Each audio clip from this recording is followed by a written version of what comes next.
Welcome back to Better Than a Pill. Today, I am so excited to have Mackay Rippey here with us as a guest. And Mackay has been practicing acupuncture for more than 30 years. He is the chief formulator at Vitalia Life. He is a medical advisor at Zona Health Incorporated and the co-founder of Beyond Protocols, which is an education platform for functional medicine practitioners. So welcome, Mackay. Thank you for that warm introduction. You know how you wake up in the morning and you have the feeling sometimes it's like, I'm just not getting enough done. And then I listened to that and said, wait a minute, I actually do a few things from that and then. Yeah. And not just a few things, you do quite a bit. And I'm excited to hear a little bit more about that. And, just for everybody listening today, we're going to be talking about nutrition and back pain. And we're going to be actually diving into back pain from a different angle, a more nutritional and holistic point of view. So, tell us a little bit about all the different hats that you wear and how you got involved in your work, Mackay. Oh my goodness. So I've been doing acupuncture for more than 30 years, which means I'm older than 30. And actually got a really early start. I was the youngest person in my class. And that was back in the time when you would say the word acupuncture, and some people didn't know what it was. That's how long I've been doing this. And it really, in divine intervention, grace, a little angel tapped me on the shoulder. I was reading about acupuncture. My dad was a patient. He had some literature around the house. And one afternoon when I was home from college, I had a little conversation with myself that went something like, you could do this. And then answered, yeah, I'm going to do this. It's like, okay, now what? So that was the thought process. I wanted to be an acupuncturist. So it wasn't any great weighing, pros and cons, can you make money doing this? Any of that stuff. It's just like, I'm going to go study with these people because it was so fascinating.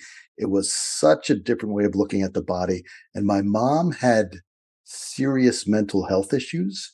And the doctors kept saying, oh yeah, we're just going to bounce a few, neurochemicals and she'll be fine. They never balanced the neurochemicals and she was never fine. And so I was always looking for, there's got to be more to this medicine thing than the doctors not are letting on to, but that they just don't know about or not paying attention to. And so the acupuncture conversation is basically, it's a Taoist. I went to a Taoist school, and Taoism roughly translates as the way. And the idea is if you stay on the path, if you follow natural laws, if you listen to your mom and your grandmom, theoretically, you won't get sick, right? And the more you deviate, the more you don't live well, the more you don't take care of yourself, the more you don't honor your body and your mind and your spirit and the people around you, the more you fall off the path and the more work it takes to get back on it and back to health. Wow. Well, that's awesome. There's, I'm sure, so much involved just with acupuncture. And, in your experience working as an acupuncturist, were you treating people with back pain? All the time. It started out that way and it continues to this day. Back pain is one of those conditions that we all have from time to time. And then for one reason or another, some of us, it sticks around, it never resolves. So we've all almost always have had a pretty serious back pain episode. But again, I get the people down the line. It's like they go to their doctor, they go see the chiropractor, the massage therapist, the nutritionist, plus a couple other people. And then they say, oh, have you tried acupuncture? Yeah, but I don't like needles. And then they finally get over that fear and then finally come and see me. But so it's everywhere. And it might be one of those conditions where one of the things, let me back up half a second here. So one of the things we talked about in acupuncture school, my training, is that a symptom is the body's conversation with you. It's like a dog. A dog can only express itself in so many ways, right? It's going to chew something up. It's going to make a mess on the carpet, or it's going to bark a lot, right? That's about all it can do. And so your body only has a few signals too. One of them is pain. And the back is such a central core area of the body that supports us. And when we get run down, when we haven't been listening to ourselves for a while, when we've been stressed out and not really taking care of ourselves, then the back is one of those things that begins to give out on us and send signals, and we ignore it. We take a Tylenol, we take an aspirin, and I'm sure, as you talk about on your show many, many times, that's like covering up the fire alarm, right? The smoke Yeah. detector. It's not curing the problem, right? There are a couple ways to cook. One is not to make a lot of smoke. The other is to, like I like to do, it's unplug the fire detector for a while. Yeah. Oh, yeah. You So, know, I like how you put that. so that's, so that would encourage people. That's why I start with people. It's like, what else is going on in your life that this back pain started? Sometimes back pain is just back pain, right? I had a young woman come in and she had back pain, and that's because she carried like 50 giant paving stones in her garden and she just overdid it, right? She was Yeah. perfectly healthy, went to Pilates, took care of her nutrition, took care of her mental, emotional life. She just overdid it. Sometimes it is just, what did Freud say? Sometimes a cigar is just a cigar. But oftentimes I'll get the other end of the spectrum. Like I had this other woman many, many years ago, and she taught me a huge lesson about stress. So I always ask, when I was younger, tell me, do you have stress in your life? How's things going? Oh, I'm fine, right? So we dive deeper into her story, and it turns out, and this is no joke, I'm not making this up. This woman's 14-year-old daughter was pregnant. Her 19-year-old son was just getting out of jail. She just put her parents into a nursing home, all within like 3 months. And I paused there and said, I thought you said you didn't have any stress in your life. And she said, oh, no, I just think I'm dealing with it fairly well. And it's that, the old saw, the frog in the boiling pot of water. We don't know, and we make adjustments and we make excuses, and we go on and on and on. And at some point, our body shuts us down. And one of the ways it does that is your back goes out on you. Yeah, no, and I love the topic of back pain because I see that a lot, and I think we talked about this before. Is that like about 8% of the population will respond to exercises, and that's helpful. But then there's that 20% that don't, right? And this is kind of where you're coming in here from the standpoint of what else can we do from a nutritional standpoint, and or also through acupuncture. So I'm curious, when you have clients that don't respond to exercise, what then do you look for? So a lot of times a lot of people are responding to the exercises. It's just it has to be implemented in a gradual fashion. But the outliers, the people that aren't, I would say typically they are seeking out additional treatment, possibly through services a lot of the times. Yeah, So absolutely. they may need like additional work there. Um, and so we're going about it at the angle of building up stabilization, working on mobility, working on getting strong pelvic floor, all the things that we need, adding in fascia release, and whole body strength, all those things. So there's many pillars to that. And so a lot of times, like you're seeing, that can be all people need. But the additional service, like, and I never had really thought about acupuncture, so that is something new to me, and understanding exactly how that works, right? I know a little bit about it. But I would love to know more from that standpoint when it comes to energy. And then we all know good nutrition, having nutrition is good for our whole body. So why wouldn't it apply to the back? But I'd love to understand more specifically how that could help. Perfect. That's such a lovely setup question. Thank you so much. So I'm going to take you through acupuncture, and we'll just skip over the surface of it. We don't have time to dive in deeply. And then we'll get into some of the nutrition part of things. And then maybe we'll tie it all in a nice little bow at the end. We'll see how good we are. Excellent. So one thing that's super interesting about acupuncture and nutrition is that the Chinese put together nutrition, our ability to feed ourselves, to break down food, to absorb it and to transport it throughout the body, and muscles. So when you do have a deficit of nutrition, one areas that can show up is in muscle strength.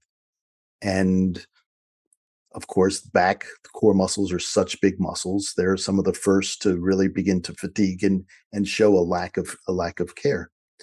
And that's why, what is it that the number at some point, 70-80% of Americans will have had back pain in the past year kind of thing. That's why those numbers are so very, very large. The other thing that's interesting is there's an actual electric charge in tissues. So in the muscles, in your liver, in your brain. And that's why you can do brain measurements and heart measurements, because there's an electric pulse going through them. But the other organs also have charges. We just don't measure them as much. And a healthy tissue has about 25 millivolts going through it. Let's say a muscle. As it gets injured, overused, lack of, maybe it's spasmed up. You're doing a fascial release to try and release it to get the blood flow to the area. And that electrical charge starts going down and then maybe becomes susceptible to an injury. So now you've got an injury on top of this deficiency that was there. Now, it's funny, I'm working on my refrigerator right now to try and figure, there's this thing called a capacitor that kind of holds a charge that helps the refrigerator get started. When you hear that big roar in the beginning, when the refrigerator gets going, that's the compressor getting going. So the muscles need like this extra burst of charge. They need about double the charge. If the body can't produce that, it's never going to heal. So now you've got some tissue, and maybe you've done some strengthening around the original damage of the muscle. Maybe you've got to where you can kind of normally function, but you haven't healed yet. So you're carrying around this damage that's been done. And that's where acupuncture comes in, is like you can direct a charge physically to the area that needs it and then trigger healing. So the acupuncture isn't healing anything, but it's that capacitor kind of function where it's giving that extra boost of charge that the body can then switch into healing mode and to begin to recover. So that's what happens when people, I see this with young athletes a lot. It's like they'll have an injury, they'll get really, really strong all around the injury, and then they'll go to the first day of practice or the first game of the year. We're by college here, so we have college athletes, and the injury will come back. That's because it never healed. They got really strong around it. But that one specific move, isolating that one specific muscle, that's why the story's like, yeah, I was, working all weekend. I was fine. I went to the office and dropped my cell phone and went to pick it up, and my back went out. It's like the cell phone didn't break your back. It was everything that led up to it. So that's one thing that the acupuncture is doing, is adding the charge specifically to the area that needs it so the healing can begin. So it's a great adjunct treatment to chiropractic, to massage, to exercise, to when you have that situation where things aren't healing and there's nothing overtly broken, right? The doctors, if something's broken, you need to go see a doctor. But a lot of times we don't see anything. Have you tried Xanax? It's like, no, thank you. Right. Like, we want to do better than a pill. Yes, exactly. So that's the acupuncture and the digestion. Now, interestingly enough, in the functional medicine world, and I don't know if you come across that, there's some physicians who think, some functional docs who think a lot of back pain is an ileocecal valve dysfunction. Have you come across that? No. Mm-mm.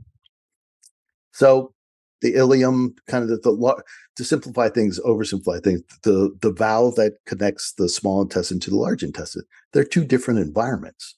The large intestine is like your compost heap, right? There's lots of bacteria, the whole microbiome thing. The small intestine's a little cleaner than that. And it's the area in which the body's absorbing a lot of nutrition before it gets down into the large intestine. Those separate environments need to be kept separate. When that valve begins to leak, and a lot of times it'll leak because of stress. That's kind of the rest and digest. Part of that is the valve's closed, the body does its thing in each area, and then it's able to pass through. When we're stressed, these valves tend to open up. And that's why when you're nervous, sometimes you have to run to the bathroom, right? Yes. Before you speak, right? Before you go out on a field, before you, run your half marathon, before you, whatever it is, perform in some way. It's like those valves are opening up from top to bottom. And sometimes it gets really bad, right? And you're getting nauseous and things like that. But a lot of times it's just like, oops, I gotta go. Mhm. That's stress. Now think of what that's doing over time. If you're chronically stressed, like my woman patient who had the pregnant daughter and the son coming out of prison and the parents going into the nursing home, you extend that over time, these valves stay open. So now you get things like SIBO, right? You get the bacteria, the yeast coming from the large intestine crawling up into the small intestine because the door's not closed. The door's literally not closed. And then this starts causing inflammation. And the inflammation occurs right around all those nerves going through the back. So now you Wow. have a digestive issue that's causing back pain. And again, there's some functional docs who think that a lot of back pain, chronic back pain, right? Not acute back pain, but chronic back pain is this ileocecal valve dysfunction in which it's not closing completely.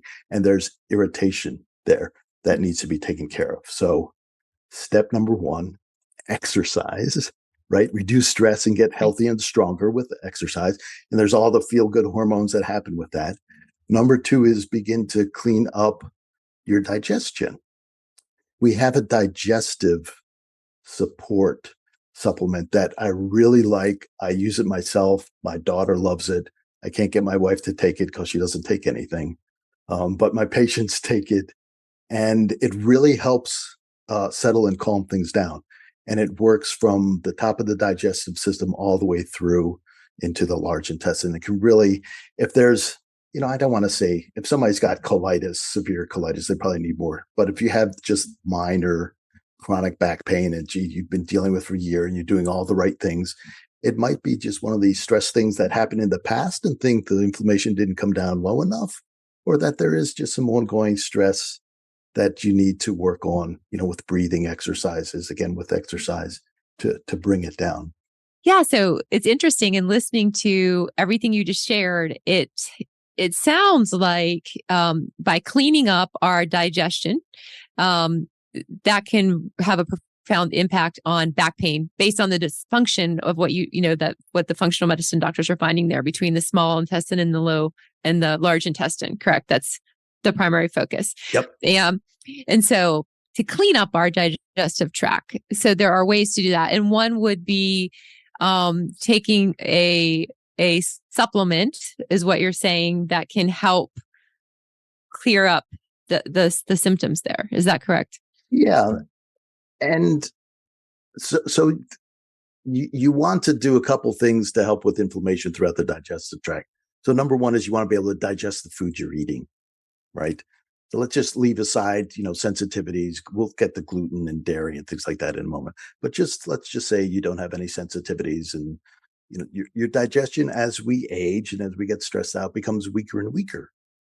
And that's just one of those facts. So we kind of need to recharge it. So sometimes we need a little bit of help with enzymes to help break down the food that we eat. So that's one of the first things you can do, especially if you have chronic back pain. You can start with just a digestive enzyme to see if that begins to help. And especially if they put you on Prilosec because you had some acid, some GERD, some acid reflux, see if you can get off that as soon as you can, responsibly. Don't just go cold turkey, talk and work with your doctor. But then if you can't, then you definitely want to be taking in some additional enzymes to help you break down the food. Because what the purple pill is doing is reducing your stomach's ability to produce hydrochloric acid and break down the food. And that's problematic. If food isn't completely broken down in the stomach, and the Chinese talk about it's the organ of rotting and ripening, if the stomach doesn't do its job. Oh, here's a fun fact. Do you know that your stomach can crack a walnut? Oh, no way. Isn't that crazy? No, It's like that is that. crazy. Yeah. So when you're sitting there, after, eating your whatever that you ate, breakfast, lunch, dinner, and just sitting there relaxing, your stomach's in there like doing crunches so Wow. strong to literally grind down the food that you eat. So we don't think about that. So if it's not Mm-mm. able to do that job, then you have other problems. So the small intestine's a little bit more of a delicate organ, not super delicate, but a little bit delicate. And it's where the body absorbs everything that it can, but also it's where it has defenses and keeps things out. So it has the little villi. It has a nice lining of mucus on it that just keeps everything clean. And if this is all working properly, it's just this beautiful dance of chemicals in your immune system, and that's where your body takes in things and says, oh, yes, this is a piece of pineapple. This is a hamburger. This is, oh, no, this isn't natural. This is a microplastic. This should not be absorbed into our body, and passes it on down. So then once we extract what we can with the small intestine, then it goes into the large intestine. And that's the whole microbiome thing. And that's, if you're a gardener and you've ever composted anything, that's what's happening inside your large intestine. And we're just now beginning to understand what's going on there. There's so many microbes down there. They're so interactive. In a healthy gut, there's hundreds or thousands of them. In an unhealthy gut, it gets down into, if you're really bad off, the single digits of the diversity of the different type of microbes. And every time we take an antibiotic, and goodness knows sometimes we really need them, but every time we take that hit, or every time we're taking foods, this is an aside, if you're drinking Diet Coke, stop. I just want to say that flat out. One of the reasons, there are lots of reasons, one of the reasons which I learned 30 years after the fact, true confession time. Ready for? So my favorite snack, even after I was trained as an acupuncturist, was a Diet Coke and a bag of peanut M&Ms. Okay. That was my go-to. So true It's confession okay. time. So I had a high school lacrosse coach told me, he said, look, what I heard him say is don't drink regular Coke, drink Diet Coke. What he was saying, if you have to drink soda, that's what he was saying. He's like, don't drink soda, but if you have to, switch out, get off the sugar. So in high school, I switched over, and I really liked the burny taste of Diet Coke. So I drank it for years and years and years. Aspartame is a mild antibiotic. So every time I'm doing that, it's going down there and killing off the delicate gut microbes. And that has changed my health over the years, without a doubt, including making, keeping off weight a struggle now. And I was always really the skinniest kid in the class, and now I'm not. And a lot of that is 30 years of drinking Diet Coke, which I thought was, well, it's not harming me, right? In the early Atkin days, it's like, it's fine. It's not fine. The aspartame is bad news. So if you're on the fence about stopping, it's like, let me push you over. It's like, just get off it as soon as you can. It's not good. So anyway, back to the microbiome. So, and that's where taking probiotics, that's where taking prebiotics help, right there. And that's where, in serious cases, they're doing fecal transplants. It's really, they're taking out all the bad stuff and putting in somebody else's microbiome, hoping that will change your health. And there's some really interesting studies about that. They also began to running into problems with it as well, because you can transfer a disease as much as transfer health. So there's a little less excitement than there was about that, I guess, 10 years ago.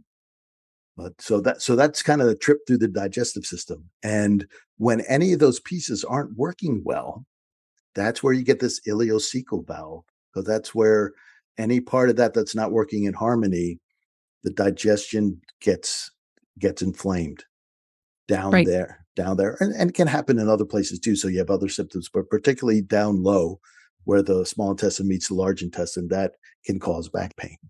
Now, if you have standing inflammation, right, and you don't handle gluten well, you don't handle dairy well, you don't handle beans well, the list can go on eggs, nuts, just depends on your system, your immune system, what it's been attuned to, and what you're struggling with. And the other thing I'd like to say about that, sorry to jump in too much here, but we're on one of my soapboxes. Can you tell? You're fine. Go ahead. Is that, let's say, for example, you are gluten sensitive, and you said, "Oh, I just had a little bit, and didn't have too much of symptoms because you've been doing really well." So, a couple things about that. One is, I like to tell my patients is like, how much, if you've got a severe peanut allergy, how much peanut dust do you need to have an allergic reaction, like almost nothing. So it's not, Yeah. if you're gluten sensitive or dairy sensitive, it's not so much the amount. And yes, of course, dose matters, but even a little bit can be a big insult. And the other thing, it can take up to 4 weeks for things to calm back down again after a single cheat. So if you're cheating once a week, you're not, your system is never calming down. You're inflamed from the inside out, and you're more likely to have things like chronic back pain from this ileocecal valve problem. Yeah, no, the ileocecal valve is very fascinating. It's the first time I've heard it. So that's really interesting to hear how that is correlated to the back pain, and definitely get it when it comes to it makes sense improving the digestion, because from the level of inflammation in the microbiome that can affect other areas of the body, and I know that to be true, but it can affect the back obviously. Yes, it Right. can. Yeah. And so yeah, that totally makes sense. And yeah, food sensitivities, all that, I get that 100%. I know that a lot of people, even myself included, are dealing with that, and trying to figure out our digestive systems. And you know what, when it comes to like, is there anything nutritionally that you've seen that's helpful, like specific foods or anything like that when it comes to treating back pain? I'm just curious. So let me tell you a story. So I would start with calcium and magnesium, and Okay. not necessarily at the same time. And so here's the story. I was down in Florida with the lacrosse team I was coaching at the time, and helping out a lot of the young women. They were having cramps. We're coming from the north. We're now in the south, so they're dehydrated A, and they're just working harder, and so they're having cramps. So I'm recommending, I'm like the witch doctor assistant coach. I was like, here, try some magnesium. They're like, oh my goodness, this is amazing. And on the flight home, I get a call from one of my daughters, and she says, Mommy was in the emergency room. I was like, oh no. And she was having back spasms. It's like, okay. So on the way home, I stopped off and picked up some magnesium citrate, an old fashioned laxative liquid magnesium. And come home, she said, yeah, I went to the ER last night. I'm feeling terrible. I've got these horrible back pains. It's kind of okay right now. I didn't want to take anything till you came home. So they gave her the standard cocktails of muscle relaxer and Tylenol and whatever else was in there. And I was like, okay, here, take this magnesium. And everybody knows, I'm sure all your listeners know, magnesium is the mineral that helps muscles relax. 100%. It helps muscles relax. They use it for heart attacks. I mean, to relax the heart muscle. Magnesium, that's what it does. So I gave her a swig of the magnesium. Within 30 seconds, she was writhing in bed with a back spasm. And I'm like, oh, wow, these really are bad back spasms you poured here, right? 10, 12 minutes, calm down. Okay, this is just really bad here. Take another swig of magnesium. Yeah, you can imagine what happened, right? We're still married. She didn't kick me out after this. She had another spasm within 30 seconds. It was clearly the magnesium. So I'm racking my brain now, because I had just spent 2 weeks passing out magnesium like it was candy, and with miraculous results. It's like, what's going on here? What's going on here? So let me pause here and say, magnesium for most people will help your back. Just we're all deficient in magnesium. We're just, almost all of us, almost 100% of us are deficient in magnesium. The muscles, your brain needs magnesium to calm down. Magnesium sits in one of the calcium transporters. So calcium is a mineral that activates nerves, activates muscles, activates any cell. And if the magnesium sits in this transporter, it blocks the calcium from coming in. So that's one of the ways it works. So you need enough magnesium to balance rest and activity. If you don't, you have problems. Except for cases like my wife. Some people we're all biochemically individuals. She needed, it turned out, more calcium. So there's these funny cases where it's not so much that the person is deficient in magnesium, it's that the balance gets off. And she had become deficient in calcium.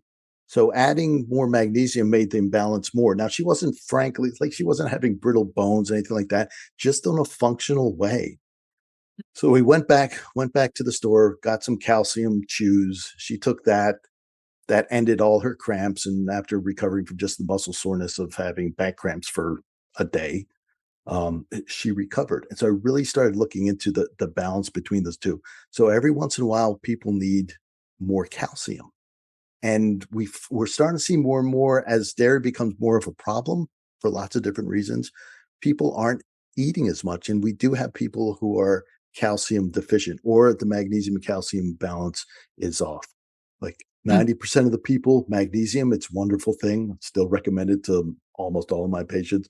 But every once in a while, it's the calcium. It's the calcium and it's invisible. So Yeah, that's that's what I would interesting. say. And she had to get tested to figure that out, though. Well, Obviously. well, tested not clinically, but in real life. So we didn't Yeah. do any testing, just to be clear. But with hand her magnesium, she cramped. Hand her calcium, and she was Okay, fine. So I gotcha. interesting little thing is, so we're on a farm here, a little gentleman's hobby farm, and my father-in-law keeps some cows here. He was milking, and we had some raw milk around, some pure, healthy, grass fed raw milk, and she was drinking that. Interestingly enough, he had stopped milking like 2 or 3 days before she had the spasm. So her body was at a point where it had found a new set, was like, yeah, we really like this nice, healthy load of calcium. So part of it was she stopped a certain food and things changed. So, Yeah. sometimes it's the smallest little thing. And food, digestion, stress all play a big role in it. And Yeah. I'd like to add, so exercise is critically important. Most of us are weak, especially after COVID. We sat in our desks for 3 years. It wrecked us, wrecked our backs. Then we started standing up, and now our feet hurt. So we all got weaker, so we all need to get stronger. However, if you, again, back to this charge ideal, if you have a muscle that's injured to the point where it can't heal itself, you can try and exercise it all you want, it'll never recover. And that's where you Yeah. get strong around an area, but you start having these periodic back spasms. The periodic, like, and periodic meaning once a year, maybe twice a year if you're unlucky, maybe even every other year. But that's where you've gotten super strong all around this injured muscle, this injured tissue, but have never got to the core and never. And so that's where more like fascial release, if it's a spasm, to help get the blood flow into that area can help. But sometimes even that's not enough, and you need to something like acupuncture, something more intense.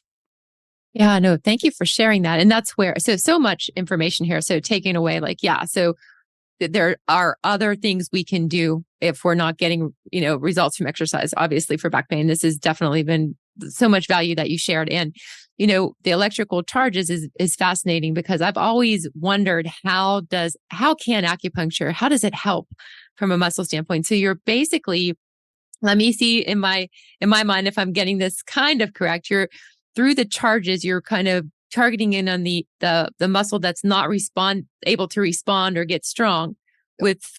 Okay, that's awesome. Yeah.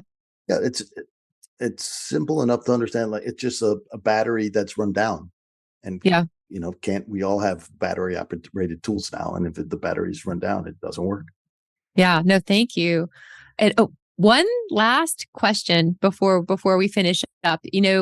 Magnesium is there's different forms, right? And so I'm just curious as to when it comes to back pain, because I know for sleep, for example, magnesium glycinate is what I'm taking. Is there a certain type of magnesium for back pain that you've seen a lot of? That's an excellent question. My bottom line would be, as long as it's not magnesium oxide, you're probably okay. And the magnesium oxide, simply because it's not well absorbed, there's nothing evil about it. It's not poison or anything like that. It's just that doesn't get through the small intestine. The body says, we don't like this so much. So you're only Okay. absorbing something like 6%. So magnesium citrate is is better absorbed. Threonate is good. You said the glycinate. They're different forms, and depending on how more exotic you get, the price goes up. So a good place to start is magnesium citrate. The other thing you can do is there are magnesium based creams and oils, which are just kind of like a salt solution that you can put topically. And that bypasses the digestion. And so if you're deficient in magnesium and your back muscles need magnesium, it and your heart needs it too, the body's going to say, let's send it to the heart first.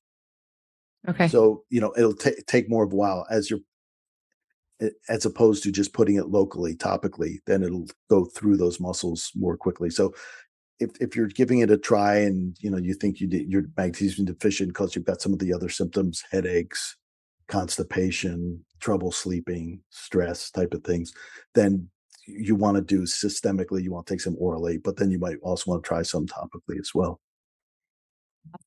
Thank you so much. And thank you so much for everything that you've shared today, Mackay. This has been great. It's been great having you on. And for those of you listening that want to learn more about Mackay's work, I am going to be including the link to his website here in the episode. And if there's any other way people can reach you, Mackay, you can let us know now too.